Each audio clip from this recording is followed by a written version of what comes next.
Good evening, नमस्कार, सत श्री अकाल, अस्सलाम वालेकुम। मैं आसिफ खान, न्यूज इंडिया 9 में आप सभी का स्वागत है। अब हवाएं ही करेगी रोशनी का फैसला, जिस दिए में जान होगी वो दिया रह जाएगा। इलेक्शन दरबार, ये वोटिंग मशीन ही फैसला करेगी कि इस इलेक्शन में कौन जीतेगा कौन हारेगा। आज इलेक्शन दरबार में हमारे साथ मौजूद है मीरा रोड की बहुत मशहूर हस्ती जो उद्धव बाला साहब ठाकरे शिवसेना में एक लंबे अरसे से हैं और काफी एक्टिव हैं और अपने दो टोक राय रखने में जाने जाते हैं। सैवी फर्नांडिस साहब। सैवी सर, न्यूज इंडिया 9 में आप सभी का स्वागत है। आपका भी थैंक यू सो मच। तो आइए हम बिना यहाँ वहां के डायरेक्ट मुद्दे पर आते हैं कि यहाँ रेस में 3 कैंडिडेट हैं जी। नरेंद्र मेहता, गीता जैन और मुजफ्फर हुसैन साहब। अब आप तीनों में से, क्योंकि आप खुद महाविकास आघाड़ी से के पदाधिकारी हैं और अगर हम उस नजरिए से देखें तो आपका रुझान मुजफ्फर हुसैन की तरफ ही होगा, लेकिन यहाँ की सियासत को जहन में रखते हुए आप दोनों कैंडिडेट नरेंद्र मेहता और गीता जैन को किस तरह से देखते हैं? तो दोनों कैंडिडेट को मैं आज से नहीं, कम से कम 15-20 साल से, जब से मैं आया तब से जानता हूँ। अभी उन लोगों का एक टर्म आ गया था, वो टर्म के हिसाब से उन्होंने काम नहीं किया, ऐसे लोगों का वो है। अब हकीकत में काम नहीं हो गया, लोगों को पता है। तो इस बार अगर मुजफ्फर हुसैन सर रेस में है तो जाहिर सी बात है कि पब्लिक जो है वो उनका रुझान मुजफ्फर हुसैन की तरफ ज्यादा रहेगा, क्योंकि उनके पास सही में विजन है, he is intelligent, he is very wise to people, और सब चीज उनमें है जो पब्लिक की भला करे। लेकिन जी, एक आजकल स्लोगन जो बहुत ज्यादा जोरों शोर से चल रहा है, हर सोशल मीडिया में वायरल हो रहा है जी, कि बटेंगे तो कटेंगे। जी, ये अंदर से खेला जा रहा है, धर्म से खेला जा रहा है। तो इस स्लोगन पर आप क्या कहेंगे? ये जो स्लोगन है ये वाकई में पब्लिक को अच्छा नहीं लगा है, क्योंकि हम हिंदुस्तान एक ऐसा देश है कि ये सब, ये अभी 10-12 साल में जब से बीजेपी की गवर्नमेंट, इनकी रणनीति, इतनी कूटनीति, ये सब चीज की वजह से ना इन लोग है ना सबको मिक्सअप कर रहे हैं। बटेंगे के कटेंगे वो कोई हिसाब था ही नहीं हिंदुस्तान में। तो ये अभी जो दिमाग में डालने का काम कर रहे हैं वो वाकई में एक नंबर गलत है। मतलब आप ये समझ लो कि लोगों की जहनियत से खेला जा रहा है, जज्बात से खेला जा रहा है और उन्हें एक धर्म के चश्मे से खींचा जा रहा है। यस यस यस, कि बटेंगे तो कटेंगे। लेकिन अगर आप ये देखें, सरकार अगर मजबूत होगी तो पब्लिक का फायदा नहीं होता है, क्योंकि जब सरकार मजबूत होगी, सारे उनके पास उनके पास जो बहुमत होगी तो पब्लिक के बारे में नहीं सोचेगी। कमजोर सरकार जनता का फायदा कर सकती है और मजबूत सरकार जनता का फायदा नहीं करती, क्योंकि वो सक्षम होती है, ताकतवर होती है, जो चाहे मनवा सकती है। तो इसलिए ये कोशिश करें कि सब वोट डालें।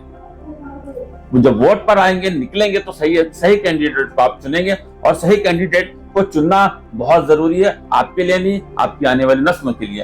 अब हम चलते हैं गीता जैन के पास। जी, आप उन्हें पिछले 5 साल में किस तरह देखे? 5 साल में तो वो उनका ऐसा था कि वो खुद ही बिजी हो गए। जितना मैं जानता हूँ, जितना हमारी जानकारी है कि आपने तो उनके लिए पिछले इलेक्शन में कोशिश है कि आपने उनके लिए मेहनत किया।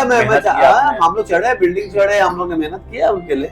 लेकिन क्या है ना, अभी पब्लिक कैसा है, अभी व्हेन यू आर इलेक्टेड तो तुम वैसा काम भी करना चाहिए। तो मैं तो अभी स्ट्रेट फॉरवर्ड कैमरा के सामने बोलता हूँ, गीता जैन को लोग लाइक करते हैं, लेकिन उन्होंने काम नहीं किया, उसके लिए उसको डिसलाइक तो करते ही। उन्होंने जो भी काम किया है, जो भी, आधा टाइम तो इनका तो इनके आपसी झगड़े में चले गए। शुरू में बिगिनिंग में जब ये जीती, उसके बाद लॉकडाउन लग गया जी, और उसके बाद जब इनके पास कुछ दिखाने को नहीं था, हाँ, तो इन्होंने हिंदुत्व वाला कार्ड खेला, जो बीजेपी का जो बैकबोन कह सकते हैं, जो उसी वही एक आधार बचा है इनके पास। और बहुत सारे सियासतदान कहते हैं कि बीजेपी की एक ऐसी वॉशिंग मशीन है जिसमें जाने के बाद सबसे सब भूल जाते हैं। और किसी शायर ने बड़े अच्छे अंदाज में कहा है कि नदी के घाट पर, मैं सारे सियासतदानों के बारे में नहीं कर रहा हूँ, कुछ सियासतदान ऐसे हैं कि नदी के घाट पर अगर ये सियासी लोग बस जाएं तो प्यासे होंठ एक एक बूंद पानी को तरस जाएं, और गनीमत है कि इनका हुक्म मौसम पर नहीं चलता, नहीं तो सारे बादल इनके खेतों में बरस जाएं। क्या बात है। तो हम ऐसा कैंडिडेट चुने कि वो ये ना सोचे कि खाली जो बादल है उन्हीं के खेतों में बरसें। जो ये सोचता है कि मुझे 5 साल मिल गए जैसा कि गीता जैन जी ने एक तरफा हिंदुत्व को कार्ड खेला और इसे मुद्दा बनाने की कोशिश की और हिंदू मुस्लिम किया। ए राजा को बुलवाया इन्होंने, चलो बागेश्वर धाम को बुलाने का वो धर्म का मामला था, बट ए राजा को और नीतीश राणे को बुलाने का क्या मकसद था, क्या साबित करना चाहते थे? और लोगों के दिलों के अंदर सिर्फ और सिर्फ हिंदू भावना डालना चाहते थे। सही बात बोले। कैसे जीत हो सकती है? जी जी नहीं हुई, जीत पर टिकट तक नहीं मिली। जी पब्लिक आजकल बहुत होशियार है और पब्लिक जानती है। नीतीश राणे को और ए राजा को बुला के उन्होंने बहुत बड़ा काम नहीं किया। नीतीश की तो को मेरे को नहीं लगता, अभी मैं बोलूंगा तो फिर छोटी मुंह बड़ी बात होगी, लेकिन मैं बोलना चाहता हूँ मैं यूबीटी का हूँ। मेरे यूबीटी लोग, मेरे नेता विता को बहुत कुछ बोला, अगर मेरे को मौका मिले तो मैं ऐसा फाड़ दूंगा, समझेंगे ना बात पे। लेकिन उसको लाके उसने क्या किया? उसने यही काम किया, झंडे उतारूंगा, भूखा बंद करूंगा, और ये सब चीज नहीं होती ना राजनीति। अब इनके पास मुद्दा नहीं है तो मुद्दा इनको माने में सब हिंदू लोग को इकट्ठा करने का, बाकी लोग को पीछे। तो हम लोग हिंदुस्तानी नहीं है क्या? मैं कैथलिक हूँ, मेरा पार्टी शिवसेना है, मैं कैथलिक हूँ, मेरी पार्टी शिवसेना। मैं यहाँ देवी माँ की पिछले 17 साल से पूजा करता हूँ। तो हमारे जैसे लोगों के दिल में कुछ हिंदू और मुस्लिम की भावना नहीं, तो ये लोग ये जड़ डालने की कोशिश करते हैं। एक जनता ये सोचती है, उसके जहन में ये चीज है। ये शेर में अमूमन ज्यादातर बोला करता हूँ, ये जरूरी भी होता है इस मौके के ऊपर कि एक खूबसूरत हिंदुस्तान बने। हिंदुस्तान एक गुलदस्ते की तरह जिसमें हर तरह के हर खूबसूरत फूलों से वो सजा हुआ है। किसी ने बहुत खूब कहा है, क्योंकि मैं अपनी बातों को शायरी में कहता हूँ कि काश अपने मुल्क की ऐसी फिजा बने, मंदिर जले तो रंज मुसलमान को भी हो, और पामाल होना जाए ये मस्जिद की आबरू, एहसास मंदिरों के निगहबान को भी हो। और ये जो जीते थे पिछली बार, आप अपने काम के दम पर जीतने की बात करो जी। जो आपने काम किया है, जो आप दिखाइए, ना कि आप हिंदू मुस्लिम करो। कहते हैं कि बहुत ऊंची इमारत हर घड़ी खतरे में रहती है, बुलंदी देर तक की शख्स के हिस्से में रहती है। आज सैवी सर चूंकि महाविकास आघाड़ी के साथ जुड़े हैं, इन्होंने अपनी राय रखी और बेबाक इन्होंने कहा, बट सैवी साहब से और मैं खुद आपसे ये निवेदन करूंगा, सारी जनता से ये निवेदन करूंगा कि वोट डालिए, अपने कैंडिडेट को वोट डालिए, लेकिन निकलिए। क्योंकि आप निकलोगे तो बात आपके बच्चों के मेरे जहन में रहेगी कि हमारे पेरेंट्स वोट डाला करते थे, हमें भी वोट डालना है, अपने लिए नहीं, अपने बच्चों के लिए, अपने देश के लिए, अपने शहर के लिए वोट जरूर कीजिए। मैं तो अपने हमेशा स्टेटस में भी डालता हूँ, राइट टू वोट। हर सिटीजन का, इसमें कोई जात धर्म विरम का कोई मायने नहीं रखता है। हर citizen of India has a right to vote, और हर आदमी अपने घर से निकल के अगर उनका वोट है तो नीचे उतर के आप जरूर मतदान कीजिए, क्योंकि हमें ये 5 साल में हमारा नेता चुनने का एक मौका मिलता है। बाकी 5 साल में है ना, ये जो गए पिछली सरकार थी, ये कभी किसी को गिनने नहीं गए। इन्होंने जो भी इंफ्रास्ट्रक्चर ये वो उसकी बातें की, ये सब खोखली बातें थी।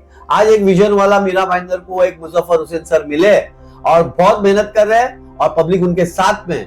हम चाहेंगे, लोगों की पसंद है, और हमने और भी लोगों से जानकारी की, और हम लोगों का ओपिनियन भी आप तक पहुंचाएंगे कि इस वक्त मुजफ्फर हुसैन की हवा चल रही है। हवा नहीं, वो जीत कर ही आएंगे। मैं तो किसी को यही नहीं बोल रहा क्या लगता है, I don't like this question, क्या लगता है, मुजफ्फर हुसैन साहब ही जीतेंगे इस बार, और ये मैं दावे के साथ बोल। तो हमारा सफर यही समाप्त होता है आज इलेक्शन दरबार का, और हम पब्लिक ओपिनियन आप तक पहुंचाएंगे, और इस गुजारिश के साथ कि खुद भी वोट कीजिए और अपने फैमिली और अपने पड़ोसियों को भी जरूर वोट करने के लिए। कैमरामैन कलीम बेग के साथ आसिफ खान को इजाजत दीजिए। जय हिंद।